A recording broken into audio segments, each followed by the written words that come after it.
শিলচৰত হৈ থকা চুৰি ঘটনাবিলাক লৈ আমি এটা বিশেষ অভিযান আৰম্ভ কৰিছিলোঁ। কেইজনমান আমাৰ স্থানীয় ব্যক্তি আহি আমাৰ ওচৰত তেওঁলোকে আপত্তি কৰিছিলে যে কিছুমান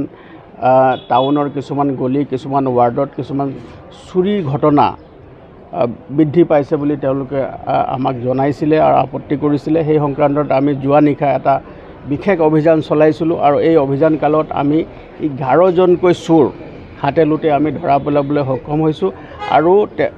তেওঁলোকৰ পৰা আমি বৃহৎ পৰিমাণৰ চুৰি সামগ্ৰী আমি জব্দ কৰিছোঁ।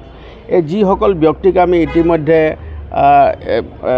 কৰায়ত্ব কৰিছোঁ আৰু তেওঁলোকক সোধপোছ কৰি আছোঁ। তেওঁলোকৰ নাম হ'ল সাগৰ দাস, কবিৰ হুছেইন, নীৰজ দাস, ৰাজু সাহা, সৈফ আলী, ৰুবি দাস, আব্দুল লস্কৰ, সঞ্জয় সিং, ওংকাৰ মালি আৰু দিব্যেন্দু ৰয়। এইকেইজন 11জন ব্যক্তিক আমি ইতিমধ্যে এৰেষ্ট কৰিছোঁ। ইয়াৰে 2জন ব্যক্তি ইতিমধ্যে জেলৰ হাজতত প্ৰেৰণ কৰা হৈছে আৰু ইয়াত 9জন ব্যক্তি আছে, তাতে এগৰাকী মহিলা আছে। গতিকে তেওঁলোকৰ যিটো মোডাছ অপাৰেণ্ডি হৈছে, তেওঁলোকে গোটেই সামগ্ৰীসমূহ তেওঁলোকে চুৰি কৰি ইয়াতে এটা বিশেষ অঞ্চলত মানে সদৰঘাট ব্ৰিজৰ ওচৰত এটা কালভাৰ্টত তেওঁলোকৰ এটা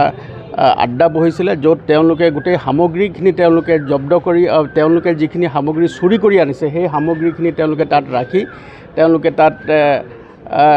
আলোচনা চলাই থাকোঁতে এটা বিশেষ অভিযান চলাই আমি তেওঁলোকক কৰায়ত্ব কৰিছোঁ আৰু তেওঁলোকৰ পৰা আপোনালোকে দেখিছে বৃহৎ পৰিমাণৰ চুৰি সামগ্ৰী, তাত টিভি আছে, তাত এটা ৰিক্সা আছে, তাত অন্যান্য যিখিনি কাঁহৰ বাচন বৰ্তন, তাৰ লগতে গেছৰ চিলিণ্ডাৰ, তাৰ লগতে হেলমেট আৰু আন সামগ্ৰী ইয়াত আছে। আৰু বিশেষভাৱে আৰু এটা উল্লেখ কৰিব পাৰি যে ইয়াত যি সোণৰ অলংকাৰ পাতি চুৰি কৰি তেওঁলোকে এটা বিশেষ সোণাৰীৰ দোকানত তেওঁলোকে জমা দিয়ে আৰু সেই সোণাৰীৰ দোকানীয়ে সেইখিনিক গলাই চলিড হিচাপে তেওঁ তৈয়াৰ কৰি এইখিনি তেওঁ বিক্ৰী কৰে আৰু সেইখিনি তেওঁলোকে আমাৰ সোধপোছ কালত তেওঁলোকে স্বীকাৰো কৰিছে আৰু সেই যিজন সোণাৰী আছে তেওঁকো আমি ইতিমধ্যে এৰেষ্ট কৰিছোঁ আৰু তেওঁৰ লগত পৰা আমি তেওঁ চলিড পৰ্যায়ত তেওঁ যিখিনি সোণ অলংকাৰ পাতি গলাই তেওঁ চলিড কৰি তেওঁ ৰাখিছিলে সেইখিনিও আমি জব্দ কৰিবলৈ সক্ষম হৈছোঁ আৰু তেওঁলোকক যেতিয়া আমি সোধপোছ কৰিছোঁ তেওঁলোকে সেই কথা স্বীকাৰো কৰিছে। গতিকে আমি ভাবিছোঁ যে এই যিখিনি চোৰৰ যিখিনি এই উৎপাত ইয়াত বৃদ্ধি পাইছে সেইকাৰণে আমি সষ্টম হৈ আছোঁ যাতে স্থানীয় ৰাইজৰ যি নিৰাপত্তা আছে আৰু স্থানীয় ৰাইজৰ যি সম্পত্তি আৰু জীৱনৰ যি নিৰাপত্তা আছে তাৰ কাৰণে আমি দায়বদ্ধ আৰু আমি সকলো সময়তে তেওঁলোকৰ বিৰুদ্ধে যিসকল চোৰ আৰু চুৰিকা কাৰ্য যি লোকে সম্পাদন কৰে তেওঁলোকৰ বিৰুদ্ধে আমি কঠোৰ হৈ আছোঁ আৰু তেওঁলোকে যাতে কঠোৰতম আইনগতভাৱে তেওঁলোক যাতে শাস্তি পায়, অনাৰেবল আদালতত যাতে তেওঁলোকে শাস্তি পায় তাৰ কাৰণে বিশেষ ব্যৱস্থা গ্ৰহণ কৰিছোঁ। এই যিসকল ব্যক্তি আছে এই গোটেই ব্যক্তিসকল আমাৰ জিলাখনৰে বিভিন্ন অঞ্চলৰ হয়, যেনেকৈ শিলচৰৰো আছে, ধলাইৰো আছে, তাৰ লগতে ইয়াত